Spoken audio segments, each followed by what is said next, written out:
Ladies and gentlemen, welcome to week 11 episode. I don't know if it's week 11, but it is. 11 when you do one episode per week. That's how it works. Week 11, episode 11, same thing. We haven't taken a week off, and consistency is key. Yeah, people don't know. Almost this week, a little adversity. People don't realize what we do for them.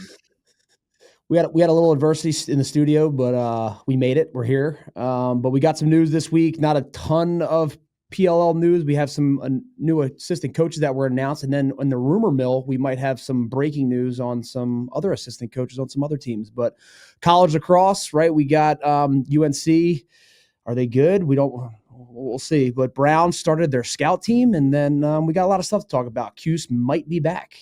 Scott, what kind of low-key rivalry week coming up. There's some rivalry games next week. So we can talk about that a little bit too. And Loyola gets to win. The Hounds are on the board. So I've been waiting 11 weeks to mention that. And now, I have a whole take, but we'll get into it. But let's, as always, Hartsy, let's start with PLL and some crossover, right? So the Cannons announced their staff. The assistant coach stuff goes under the radar in the PLL a lot, and probably as it should. I mean, you were an assistant coach last year. We've talked about this plenty. There's, not great pay for those jobs. And because of that, there is probably a lot of turnover there. And the head coaches are more like part of the media narrative and the storytelling in the PLL. And I think, the assistants get overlooked, but they are so important. Like, it potentially leads to the downfall of Andy Towers earlier this offseason, but having really strong assistants can make a big impact. And I'm going to name a couple of examples of this. One would be, we've talked about it so to go back to the Cannons, Coach Mitchell, who's the offensive coordinator at Princeton. Brian Holman comes in, Coach Mitchell joins as the offensive coordinator, and that first season, like, Asher has his best season ever. Marcus Holman comes over from a trade, gets completely unlocked. Cannons go from like the worst team in the league to basically the best offense in the regular season that in year one with him as an assistant coach. Another one I'd highlight is Tony Rash. Like, I've been very vocal of the Archer staff, and I think Bates is really good, but Rash and the Archers defense just consistent, and that's led to a ton of success. So even though they don't get talked about, I think it's important. And we talked about it with Train. Like, he's a face-off guy, and he's kind of a culture, classic head coach leader. So who do you have, like, running the X's and O's of those units can be big. So with that all being said, with that rambling answer, like, the Cannon staff, what's your reaction, or can you give us some information on who they hired first? Yeah. Also, in your rant right there, you didn't mention me at all. Yeah, well, that's what I said. You no longer this is a coach. Nobody even knows you were coaching last year. So it's like it's a non-story. No, I mean, Brian. Brian. You know him well, and he's just obviously he's a big culture driver. I think him just stepping into that locker room kind of changed that Cannons locker room. Just as soon as he stepped in, it just changed it, and they came out. Obviously, the hiring of Mitchell was huge because he's one of the best OCs in college lacrosse, and now they hired John Aderna. He's a proven guy. Syracuse has one of the lowest goals against average in college lacrosse. I think it was like 8.2 goals against average. So that's gonna be huge for them coming in, right? I mean, he's, like you said, there's a lot of turnover just because guys aren't getting paid a ton of money, right? You're just not being paid a lot of money to be doing those jobs. Let's get into that. I recall when we were talking about starting this podcast, for anybody who doesn't know, Kyle's wife is a finance bro, and she, I think, ran some numbers of the time that you spent over the course of the season breaking down film, traveling, coaching games, getting on calls, and it like equaled out to like you were getting paid like $3 an hour or something like that for the work. So a little bit more than we've made off the podcast so far, but we still got some time. We're gonna catch up on that. Yeah, and I think a lot of these guys they're so consumed by lacrosse. It's their life. It's all they do. It's full-time job. Like, as like college lacrosse coaches, it's a grind, especially for the assistants. You're working nonstop, film room, whether the head coach makes you stay in the office, and, you got to be in the office from in the morning till the afternoon. And then when the summer hits, like, even Jim Mitchell talked about a big thing for him. He's got kids at home, and the PLL season, right? He's got PLL games on the weekends, and then recruiting Monday through Thursday, PLL weekend, Monday through Thursday, PLL weekend. That's a lot of time missed with kids. Hartsey, I'm giving you and just shit about the money, but we've talked about this on past episodes. The value is just in, like, if you are a full-time lacrosse guy and you become an assistant on a PLL team like that, it can help you in other ways. It can help you to elevate your name in the sport and to probably get other jobs, whether it be high school or college jobs. It can probably help you to charge more at camps or give you access to PLL events. And so there is some, like, I don't know, inherent value in a lot of that stuff. Do you know, or do you think that is the reason for Mitchell stepping away? Is it's just too much? And can you think of any other examples of assistant coaches who are active college coaches right now? Yeah, I mean, the Mitchell thing, yeah, it's so hard to leave that job, man. Like, I even battled with it, right? I didn't do it for the money. I wasn't like, hey, PLL, I need to be paid $90,000. Like, I wasn't doing it for the money. I was doing it because I had spent 16 years playing as a player, and then I didn't want to leave. Like, I wanted to stay there. I obviously coach full time. That is my job. And it was hard to walk away from. And I battled with that decision for a long time. Brian was like, just think about it for a couple of months and then get back to me. And then I ultimately landed on, obviously not returning. But Mitchell, same thing, right? I don't have kids, and he has kids, but like, I couldn't imagine just, Monday through Thursday, you're not with them, you're recruiting, and then you have one day at home and then you're back on the weekend. But that was a big thing for him in that decision-making process. He wants more time at home with kids. And, you sacrifice a lot of that stuff. The guys with the kids, man, I don't know how they do it, and a lot of respect to them. So back to the hire. So Darren, like, I thought it was a great hire. He was at Manhattan before Cuse. He did like an incredible job there. He takes the Cuse D coordinator position. I mean, what a week for him to get announced for the Cannons if you're a Cannons fan, because I mean, he had just an unbelievable game plan against Notre Dame last weekend. And I mean, you can see, like, Syracuse, we've known for a while they've had the offensive talent. I've been saying this. I think the reason I'm so high on them this year is because I think talent, coaching, the defense, I think this season can match what they have in terms of horsepower with the offense. And I think largely that has a lot to do with him. So to me, that's a huge win. My question comes on the offensive side of the ball. Brian Holman was a goalie. You know this as well as I do. Adam Gittleman is like a shadow defensive coordinator. I mean, he does a ton of film breakdown. Like, a lot of the work on the defensive side of the ball that would take up time from an assistant coach during the week, Gitz does that, and he's been doing that his whole career. I mean, he does the film breakdowns. He gives everybody everything they need. He's really strong in that area. So my only, I guess, question is, I think O'Darren is an incredible hire, but I'm surprised to see Brian like go with the kind of the lead assistant on the defensive side of the ball and not try to replace Mitchell with like another offensive guy. He's obviously got Marcus. You've got veteran leadership on offense who has coached at a high level, but Marcus isn't. Marcus is a roll the ball out and play, like, put me in position and let me cook. I don't, and I don't know that he wants to be thinking about X's and O's. So what do we know about the offensive hire? Do you have a point of view on like how that works, or how they're going to, if that person's going to take the reins, or you've been in the huddle? Does Brian get involved with the offense at all? Yeah, I mean, Brian says his piece, every once in a while, but he really he gives Mitchell, do whatever he wants in that system. And then same thing with the defensive side of the ball. But no, he's vocal, as in, like, if he sees something during the game, like he's a great coach and he's like, hey, they're doing this, we should do this. He does have his input, but he lets those guys coach, right? It says whoever's the OC, whoever's the DC, he's kind of letting those guys do their jobs. And, that's kind of how he operates they on that. that. On offense, do you have his name in front of you? Jernstedt. I don't know if I'm pronouncing his name right. Do you have anything on his background? I know I'm putting you on the spot here, but no, he was a volunteer assistant at Duke University, and then he's been at Grove City College, I think, the last 6 years. I don't know much about Grove City. I know they're Division III. It says 76-35 overall through their last 7 seasons. I'm not a math guy, but whatever that percentage is. He's the head coach there. Yeah. So anyway, it'll be interesting to learn. I mean, as well as I do, Brian knows what he's doing. So it's like it's not a splashy hire in terms of a big name, but it's obviously a guy who's a head coach who's been around Duke. I mean, there's some things there, but really, like, we don't know a ton. So, and Mitchell, Mitchell has a very distinct style of offense. We've talked about it with Princeton, with the flips, and the Cannons have had a really clear offensive identity. So I do think that's going to be a storyline going into the season that's worth watching. How do they evolve? Obviously not you anymore running the defense. And there was turnover the year before, right? You were replacing somebody. You were in there for 1 year, but they've had Mitchell since Brian's joined. So that, to me, that's going to be more, I think, interesting to just watch how that evolves. And then I guess you and I were talking, like, as we see these hires, it just gets me thinking,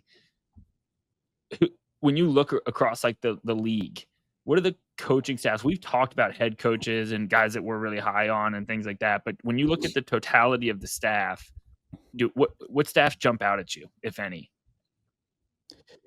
I mean, I just think the guys that have, college coaches, like the Atlas, right? They have a full college staff, right? They have, Stephen Brooks he's the OC, but his whole life's been consumed by lacrosse, and right? He's been coaching pro for a while. He went from playing pro to coaching pro. He's the head coach at Sixes. Like, he's a guy that a lot of people throw around there as a head coaching candidate for some of these open jobs.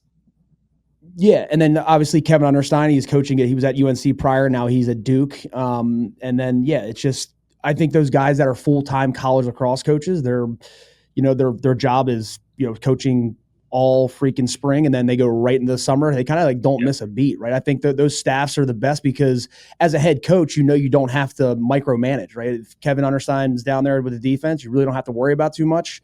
And if Stephen Brooks or this Jurgenstedt guy or Jim Mitchell, you don't have to micromanage these guys. They know what the hell they're doing, and it's just a good asset to have. So I think the college, the college staff guys or the college coaches coming into the PLL, I think it's a great thing for the sport because they're just so consumed by it. The other plus I see on it is you're hiring these college guys. They're watching so much freaking film. They might have insight on the draft. They might have insight on the draft on guys that might not be on the top 10 boards. Like, hey, this guy's not even being talked about, and he's a really good player. We should pick him up. And then you might get a late pick in the draft, and then the kid could freaking be dominate because O'Dern has been watching film, religiously all year long. So that's another bonus is the draft. It's a really good point. So I think the other thing, like a big part of coaching, frankly, is, especially in the PLL when you're not together that much, is breaking down film.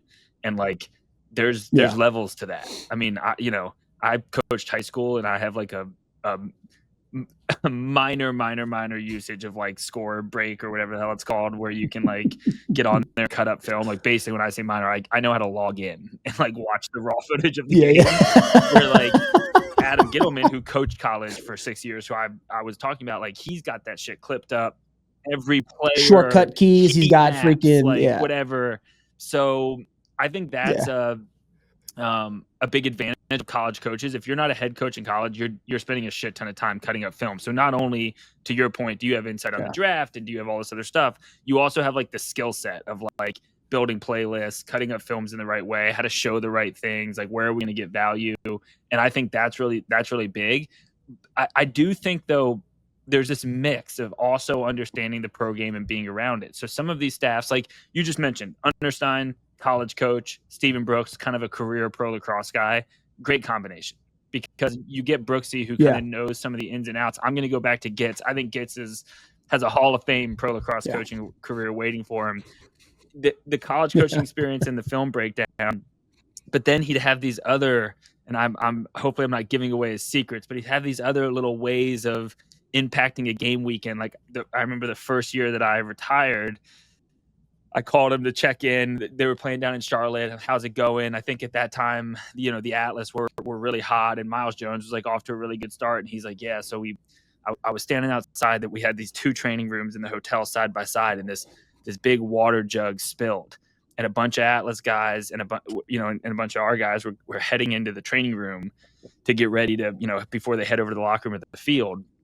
So I got a bunch of towels and I wiped up the floor where the Cannons players would walk into the training room, but I left a little puddle in front of the Atlas training room, and I watched 4 or 5 Atlas players walk through the water with their socks. And so they're going to have soggy socks when they get to the game today. And sometimes it's that little 1%, or we used to have strategy of like, which guys do you want to be nice to in the hotel? You get one of the DoubleTree cookies. You're gonna play Brendan O'Neill, like he's either gonna have 15 goals or he might have 0. It's like give him a DoubleTree cookie, like in the hotel elevator, the morning of the game, and just give him a little pat on the head and tell him, he's been real good this season. So there's nuance to coaching the pro game, and I'm making jokes, but like going on tour, coaching adults with different jobs, there's nuance to that. So like I think when you have, especially we're seeing a lot of like first time head coaches come in, Colsey and Pressler when he came, and Tierney. Like I think having a guy who's been around the pro game, maybe they're not giving away DoubleTree cookies or worried about soggy socks, but at least they like having some guys that understand the nuance of coaching pros. I think that's big.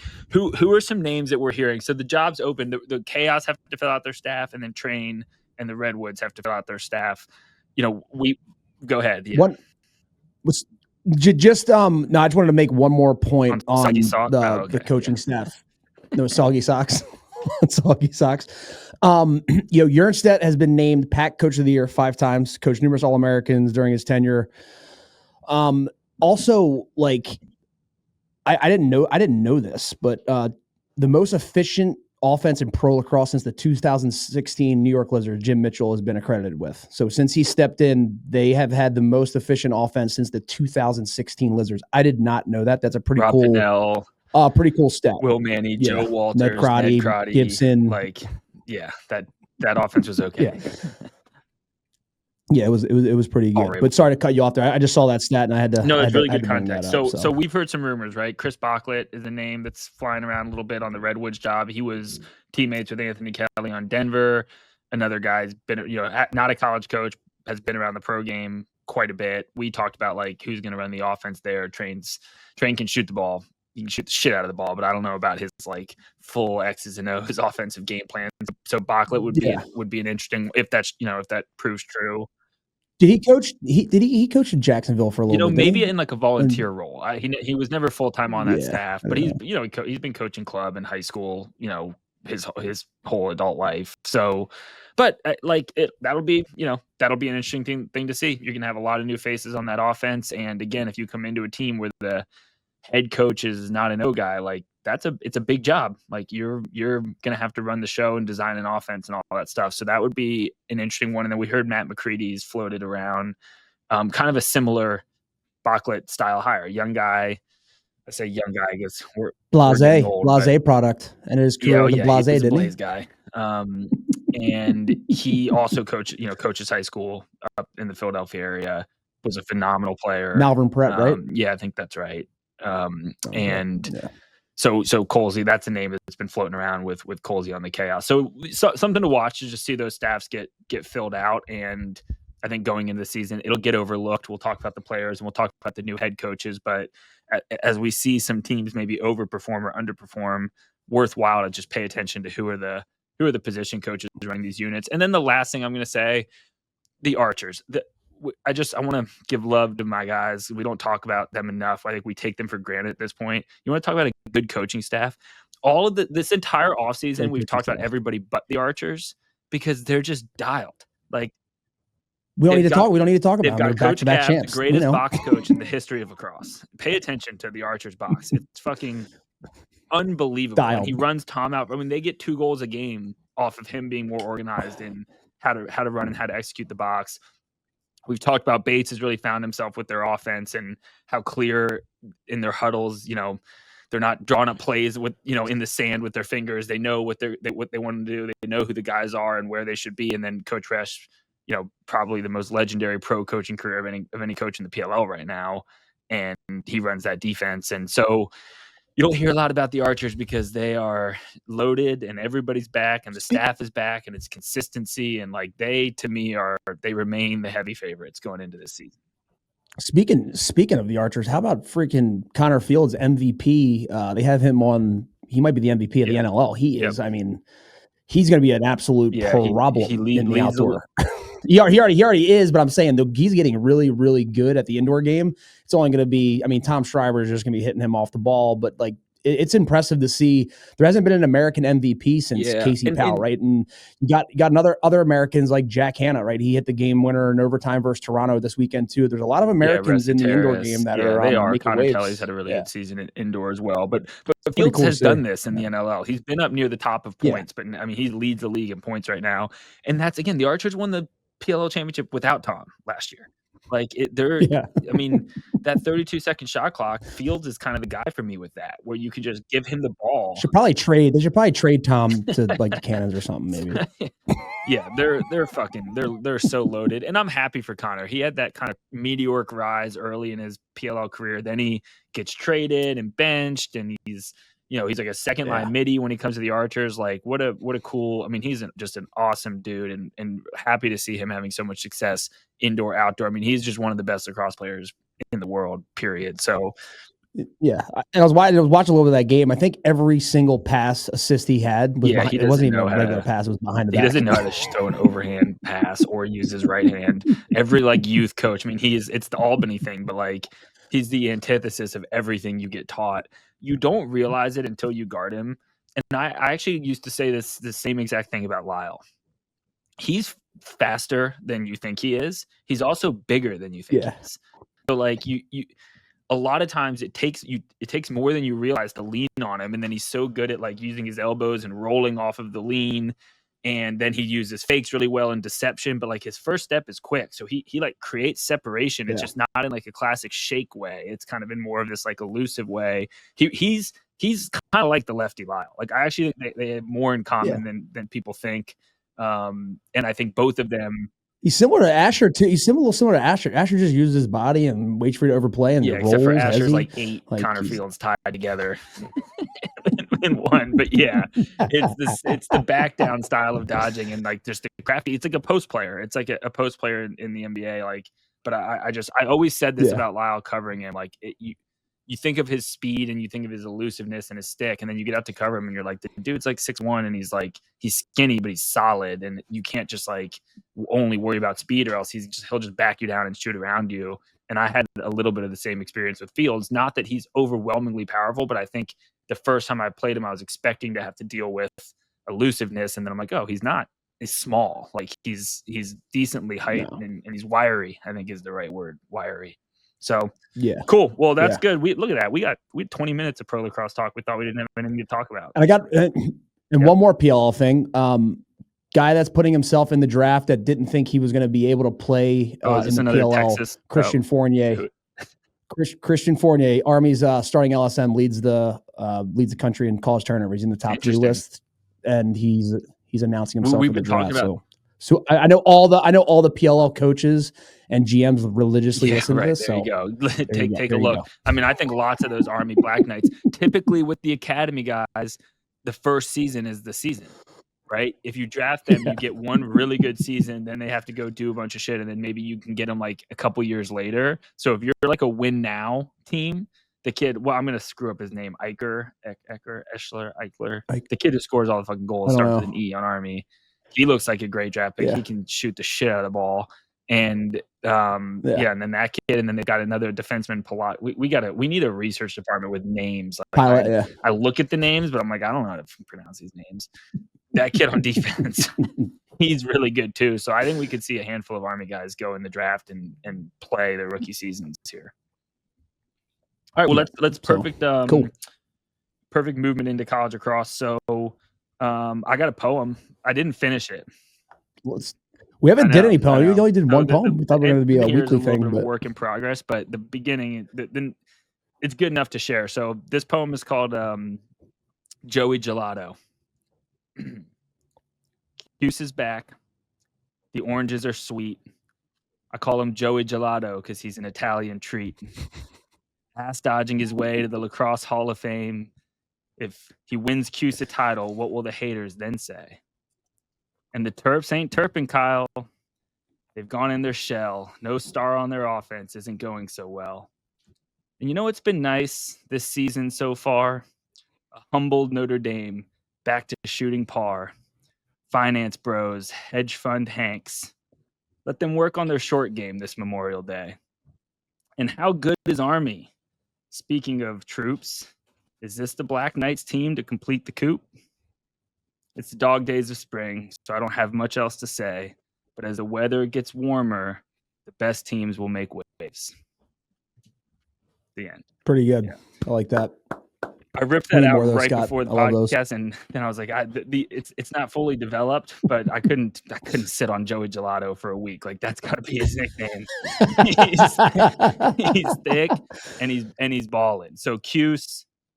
Kark might use that, but also he needs to answer our text messages. So I don't know. Maybe he won't use it. So Cuse gets a huge win at home over Notre Dame, the biggest crowd of the season. Which again, the spring is in the air. There's pollen on the cars down in Georgia. Notre Dame is going to Cuse, and there's 15,000 people in the dome. Like, this is kind of, we're getting into the sweet spot here where college lacrosse starts to get really good.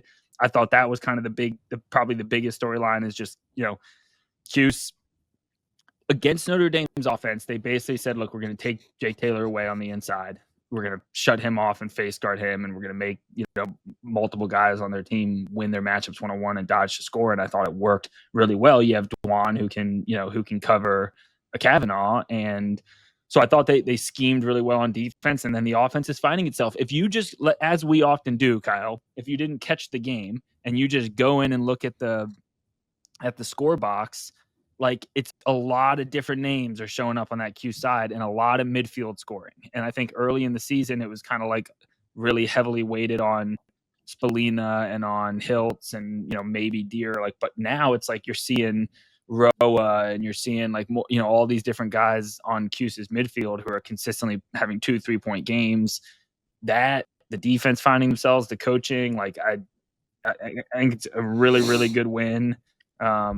And it's going to be fun to see. They play Cornell this week. So it's going to be fun to see if they can kind of continue to ride that. But now, even if they don't beat Cornell, with their ACC schedule, you don't have to win every game. You got to win, 60% of them. And you're going to be, a high seeded tournament team. So that's a huge win for them. Any thoughts on Cuse? Yeah, one thing I thought was interesting, the offensive coordinator at Cuse, March, Sean Light, right? I think they, on film, it looked like I saw this there was something on Twitter, there's a lot of highlights of it, but putting him in an off-ball situation, right? They set a lot of picks for Spalina coming off it, and also Spalina put him in slide position, so when he would hedge to go slide, then he would slip off of it, then it would get him the ball. So it was very interesting, and a great job on the coaching staff to notice that, putting him in an off-ball scenario, maybe one of his weaknesses, because obviously Sean Light on ball is one of the best in the cover guys in the country, but it was interesting to see that. They set a lot of picks, put him in slide positions, and then to get Spalina the ball and put him in more successful spots. So there was one where Owen Hiltz had the ball and he just cut all the way through the defense, and that was the one where he faked the shot, the kid jumped in the air and he stung it. But this it was is what I'm interesting talking about being a good lacrosse player, though. The people who put Joey Gelato down say, well, he can't go out and win a one-on-one matchup against Sean Light over and over again. And they love to say he doesn't show up against big matchups. That's probably the best cover guy in the country. And what do you have, 6 points or something like that? You don't have to just go out and dodge. I learned a lesson, Kyle, when I was playing Pee-wee football, where I'm lined up I'm playing corner safety or something. And we go play this team, and they, in Pee-wee football, you run the same play over and over and over again. So they're just pitching the ball to a tailback, and this fullback's going out wide. And the first play of the game, what do they teach you? Especially at Georgia, it's hit. If you see somebody, go hit them. So I try to go take on the fullback, I get smoked. Again, next play, same play. I go to try to take on the fullback, I get smoked. On the third time, he comes, they run the same play. I realize, I can run around the fullback this time and I won't get run over. To me, it's that is what Joey Spalina does. Okay, I'm not going to just sit here and dodge the biggest freak athlete on the field over and over and over and over again. That's not going to work. So let me play off ball. Let me use picks. Let me find ways to get switches. That's called being a smart lacrosse player. It turns into a ton of points. It turns into a Cuse win. I'm fired up about it because I've been standing on the take of how good I think he is. And this has been the one thing that people say he doesn't do, show up against ACC opponents and against number one cover guy defensively. And he smoked him. Yeah. And I think, you mentioned this, but the Cornell matchup this weekend it's 4:00 Saturday. I think it's going to be one of the best games of the year. Cursed, nobody can stop Cursed. But if you're going to play Cornell, you Yeah. need to have somebody who can try. And like Penn State has a really good cover guy down low who did, again, well, Kirst still had a huge game, but like did well enough, made his life difficult. If Dwan can do that as well, Cuse going to be able to score, right? I agree. I think that's going to be an awesome game. I'm excited to watch that. And Scott, if you want to watch it, it's on Corrigan Sports Network and then radio TK 99-105. If you want to tune into that game. I mean, March Madness is over, people. Can we get games on ESPN for F's sakes? Fly to Buffalo and drive to Ithaca. Is it in Ithaca or is it in Cuse? It's in Uniondale. What is Uniondale? I don't know. Mitchell Field, Uniondale? All right. Let's look it up. Whatever. I can take a look. Moving on. The next best story, so probably not what people expect, and you mentioned in the intro, the next best story of the college lacrosse weekend was Brown starts their scout team. So the story goes, Brown scout team, I guess, beat the starters in a scrimmage or in a segment during the week. So Coach Torpy rolls out the scout team as the starting lineup against it's against Cornell, right? That is who they were playing. Mitchell Field. Stop. Sorry to cut you off. Mitchell Field, Long Island, New York. Oh my Nassau. gosh, there you go. Joey Gelato in Nassau County. They giving him Joey Spleen a home game? What Unreal. are you doing? Cool. I'm sure that's gonna be a great atmosphere. It's gonna be really cool. So, oh yeah. So I didn't see. I wasn't admittingly wasn't tuning into the Brown game. So I don't even know who they were playing. Who are they playing? It was Cornell, wasn't it? Yeah. So I love this move. Now, from what I understand, they won the faceoff, turned the ball over, Cornell scored, and then they put all their starters back in. But they gave Cornell like probably a closer game than people expected. And I do think like kind of a juice move. Like, first off, you give love to the guys on your team that never get love, and they get to go out there and start and whatever. And, pretty girls in school get to see them on the field for a few minutes there. But I think at the same time, you also are challenging your starters in a very clear way. Like, hey, if they're going to kick your ass. So I think it's really cool. You don't see that move a lot. Does it? I mean, they give up a goal. Like, does it hurt you? Maybe, but probably not really. I like it. I mean, Brown has, or are they trying to copy Cuse and put the junkyard dogs in, right? The scout team defense on man down, were they taking a page out of Cuse's books thinking, hey, maybe they we went can full win a game like this? No starting lineup. I mean, that's a full send. But again, you go into that game, it's probably a long shot to win anyway. Don't just do nothing. Don't just roll over there and take it. Try something unique or different to see if you can find a spark or whatever. So I like that move. I think it's pretty cool. I wish you'd see more stuff like this. And so you talk about Cuse, the junkyard dog thing.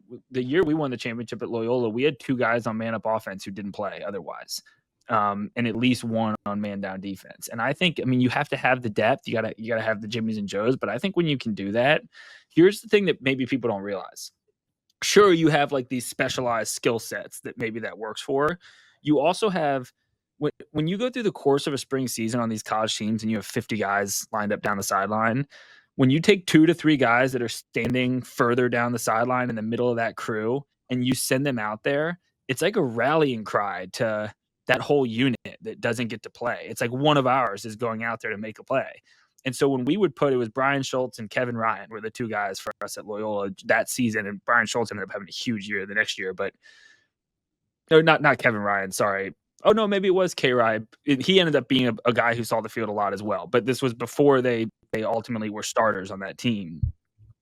When they would go out there and they would get a point or score a goal or make a big play, the sideline would erupt, right? Because it's like, these are our guys that are out there doing this. These are guys that, aren't out there all the time. We're used to watching score goals. So it turns into like even more of a juice play when you can get kind of contribution from guys who are then going to go right back over there and stand on the sideline and now lift the entire energy of the sideline. So it's a great move. Now, again, you can't do it if you don't have the guys you can trust to put out there. But I think more coaches should look for more ways to incorporate guys in specialty positions, because I think it can lift the morale of the entire team. And it challenges your starters, right? Apparently they beat them in scrimmage in practice, and maybe that sends a message to your starters like, hey, you can't just fall asleep. You got to bring it every freaking day. And when you do, we're going to put the other guys in that care more. Cool story. So other college lacrosse stuff, Maryland struggling. So it's the kind of the take that we had early in the season, and then we had to eat our words, and they started 8-0. But their offense just isn't it just doesn't look like it has the horsepower, and as defenses are catching up, and just kind of playing good lacrosse is no longer enough. Slide packages and defenses are organized as we get later in the season, and that kind of Maryland style of offense of just keep making the right play and somebody will get a solid look. All of a sudden now it feels like they lack the guy to break down the defense consistently and find a goal. And they're on a little bit of a losing streak, and they're struggling in Big Ten play, which, by the way, the Big Ten is wide open. I mean, Maryland plays Ohio State this upcoming weekend. Maybe Ohio State kind of looks like the favorite right now, but that team lost to Utah. Like, you still have to have in your back of the head, like, can I really trust Ohio State? Michigan is really strong, but then they lose to Penn State. Like, that's probably the most wide open conference right now in the country, with like a lot of good teams, but I don't know, are any of them great? Like, I don't know. Yeah, I mean, I think there's, Maryland obviously out of, beginning of the season looked like the top dog. And then now I think teams are starting to get a little bit of confidence, right? Michigan, now Rutgers. I think, yeah, like you said, it's wide open. Can Hopkins make a comeback here? Obviously they've been sliding. Yeah, it ain't them. Also number 1 in cage, 7 I was saves. waiting for you to bring that up. I'm not going to. I apologized a couple weeks ago. We should never apologize. I don't know. We should never apologize for anything, either of us. Well, come on, Joe Walters, 7 I'll saves. Apologize for calling your wife a finance bro. Other than that, I'm not going to apologize for anything else.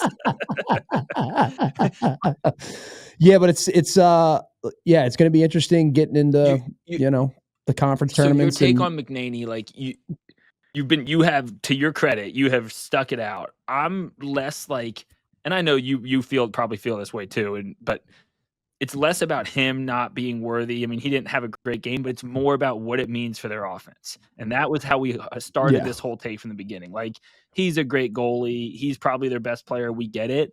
But if you're giving it to him, it means there's nobody down on that other end of the field who is the guy.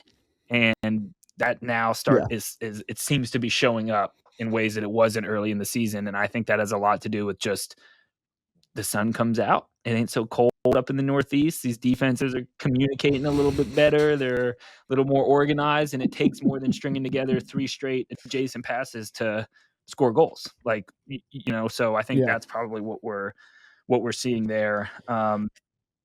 And look, they're the score of this game, like, I think holding any college offense to 8 goals is, it's not an easy task to do that. And I think Maryland, right, you said it, they don't have like heavy hitters on offense, but they're always going to be in it. I mean, it doesn't matter what happens here. They're a team that's, I think, is going to be obviously making a run in the tournament. But again, the door is, like you said, is wide open. I think every team has confidence. They know they can win in the tournament, and Maryland doesn't have to win they would like to win their tournament, but like they're getting in. They have an at large, but like another. Although there's Michigan more games, and, they lost to, if they keep reeling. So like that's the thing that's so interesting to me about the Big Ten. It reminds me a little bit of like the Ivy some years, where you look and you say, okay, Maryland's good, Michigan's good, Penn State's good, Ohio State's good / very good, Hopkins is frisky, but they can't all make the tournament.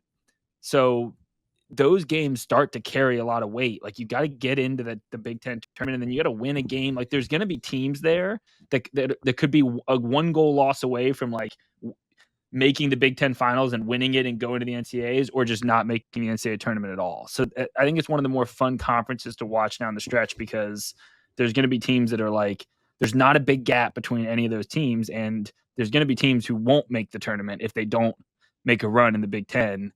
And that's puts a lot of weight on those games. So I think that's going to be really fun to watch. A couple other things. So UNC, you mentioned, like, obviously they lost to Army, and that was a little disappointing. And some of the UNC alumni we talked to are like, well, once again, we haven't beaten a good team, whatever. But now they turn around, they smoke Virginia. They look very good doing it.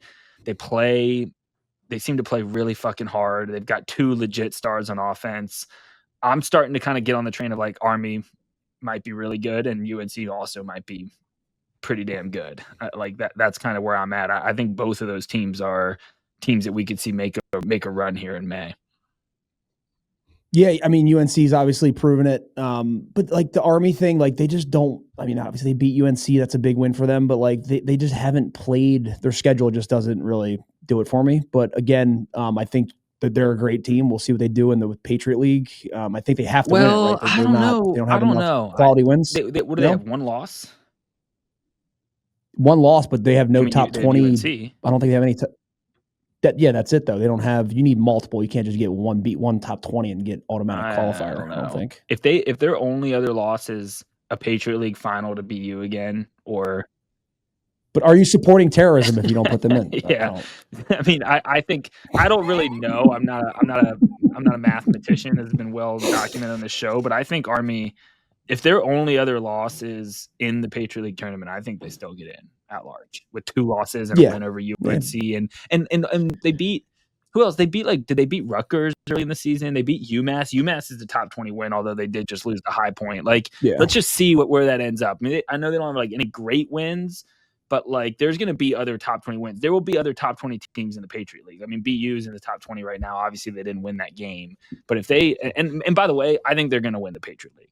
They'll get over that BU hump, and I don't see any other teams in the Patriot League that I think are good enough to compete with them. But I think watching how well UNC played makes me then feel even better about Army. Because I think UNC is good, man. It's kind of like what I'm saying with Cuse. Duffy and Petro are every game. 19 combined shots in that game. And you're starting to see more guys. Owen Duffy, man. Yeah. Owen Duffy, I mean, he's obviously we've been saying this every week, but he is legit, right? 3-2. Petramala does not like to pass the ball. 4 goals, 0 assists. We've already talked about that. But they might be the best righty lefty attack combo in the country. Duffy and Petro. Yeah. And you're also starting to see, remember we were talking about Petramala, Duffy were the only guys showing up on the points, only guys showing up on the stat sheet. Now the scoring is starting to spread out. There's a lot of guys getting points throughout the midfield. So as we get into May, right, May lacrosse matters and teams are getting hot, and it's going to be an awesome couple weeks here moving forward. So looking ahead, and maybe this is a good way for us to kind of close. So there's some rivalry games this weekend. I didn't really realize. So Army Navy play this weekend, right? Yep. UNC Duke play this weekend. Cuse Cornell, a little upstate, Central New York. Still some confusion, by the way. I think that's a game of the week. Reports on whether Syracuse is upstate or Central New York. I meant to bring this up. Brian McGill, Syracuse legend, defenseman, whatever, told me it was upstate. Did you say legend? He's a borderline legend there, I think, right? He's very, very good. He's multi-time All-American. People forget. Yeah, he's very good. Yeah. We love he Brian. told me it was upstate. My brother-in-law, shout out to him, was down visiting this past weekend, lives in Syracuse. Current resident. Told me that it is Central New York, that it is a slightly debated topic there, but that it is Central New York. So I've got a Syracuse lacrosse, potentially legend, whatever. Maybe I'm a little loose with the term. I don't know. And I've got a current resident telling me opposite things. So I'd please if somebody could come clear that up for me. Is it upstate? Maybe next week's podcast we'll have a roundtable of New Yorkers on, and we'll discuss it. Be good. Maybe we can get Joey Gelato on to clear it up. So some fun games to look forward to. UNC Duke, Notre Dame, Virginia, Maryland, Ohio State, a big Big Ten matchup, Army Navy. What is the best rivalry in college lacrosse? Is it and why is it Salisbury Tufts? Oh man, Salisbury's got ranked number 1 in the country. So FU Tufts. The best rivalry. I mean, the Army Navy thing. I mean, you got the football game. It's a big rivalry, so that's going to be a good game this weekend, I think. But UNC Duke. I mean, that's a big rivalry too. I don't. So that's a good question. Maryland Hopkins. Maryland Hopkins is the best. And again, I grew up in my dad played at University of Maryland in the 70s. That's the one for me in college lacrosse. UNC Duke's a little too new. They don't have the history, right? To me, if it's not Maryland Hopkins, which I think it is, that's where I would put my chips as the best college lacrosse rivalry. Even though maybe more recently Hopkins hasn't held up their end of the bargain. I think then you got to look at like, I don't know, Hopkins Cuse, or I mean, just these programs with the history, I just don't think you can. I don't think UNC Duke is there yet. Army Navy, sure, like that's obviously very special, but they're just not. They're not consistently top. It's not 10 teams. Like, what was Loyola's? Who was Loyola's rival? I mean, who was your Towson rival? and Hopkins, right? Those three schools are all. Yeah. I mean, we would consider it Hopkins. When I played there, we were like 3-40 all time against Hopkins. So I'm sure they would say Maryland, we would say them, sort of thing. And then Towson was kind of the same way, where they might say us, but we felt we would always beat. So that was an interesting thing. It was kind of hard to differentiate there. I think Loyola has kind of stepped up, at least for a period of time, into that Hopkins rivalry becoming a little more intense. But like when you talk about the best rivalries in college lacrosse, like you got to talk about, again, like Maryland Hopkins have been battling in Final Fours, going back to the, I don't even know, the 50s. So like that's the one for me that has the tradition, the continued success, obviously the in-state stuff. I think that one's kind of tough to compete with. Yeah, right. I think that's a good one. Well, congrats to them. At least those two teams aren't winning much else these days, but at least they have a good rivalry they can lean on. All right, man. Well, I know we're up against time, so that's it for this week. We'll look ahead. Hold on, last one. Yeah. Last one. Yep. We got to do this. Who is the Ovechkin of lacrosse? Shout out the great one. I mean, surpassed Wayne Gretzky in all-time goals. So right now, John Grant Jr., 393, Paul Rabel, 355. My Alexander Ovechkin of professional lacrosse is Marcus Holman at 345. He has a chance to beat that if he wants to play for 3 more years. Oh, yeah. I've looked. Marcus, and he probably will play for 3 more years, and he probably will beat that. I think he's a great comparison because the goal scoring aspect. The other guy that comes to mind when you think about, like, if Gary Gade is Wayne Gretzky or whatever, Casey Powell, like the all-time greats, who's the modern player that's kind of at the end of their career that's putting themselves in that? I mean, Marcus is definitely in that conversation. Pinnell's the other one to me that like warrants that sort of. I mean, he's, I know it's not all goals. He's more of a goals and assists. He's a points guy, but he's kind of the other name that I thought would be like the good comparison for the Ovi thing. But yeah, that was pretty cool. And you look and you go down this list, man. There's not many current players that are close. I mean, Rob Pinnell 322, and then outside of that, it's just Kieran McCardle 302 maybe. If Pinnell is Ovechkin, I think Marcus is more like LeBron, just with the flopping, and the online absurdity. That might be a better comparison. All right, and on that note, that's this week's episode. We'll see you guys next week. Peace.